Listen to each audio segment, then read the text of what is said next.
The Berean pulpit welcomes you to my study from Hillsboro, Missouri. Hello, this is Brother Oats, Philippians chapter 3, verses 18 and 19. For many walk, of whom I have told you often, and now tell you even weeping, that they are the enemies of the cross of Christ, whose end is destruction, whose God is their belly, whose glory is in their shame, who mind earthly things. For the very first time, the Apostle Paul weeps as he describes the characteristics of the enemies of the cross of Christ. He says in verse 19, whose end is destruction. They will tragically find themselves in hell. In Psalm chapter 9, in verse number 17, the wicked shall be turned into hell, and all the nations that forget God, whose God is their belly. They fill their appetites.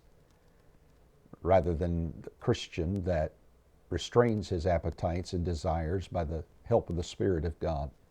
Paul says in 1 Corinthians, in chapter number 9, in verse number 27, but I keep under my body and bring it into subjection, lest that by any means, when I have preached to others, I myself should be a castaway, whose glory is in their shame. They flaunt their sin. Jeremiah the prophet asked a probing question in Jeremiah chapter 8 and verse number 12. Were they ashamed when they had committed abomination? Nay, they were not at all ashamed, neither could they blush, who mind earthly things.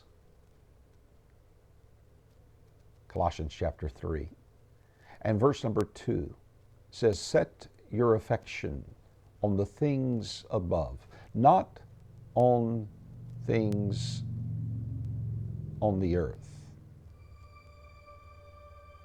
You see, God wants full custody when it comes to his children, not simply just visitation rights. Bereans, search the Scriptures. God bless you.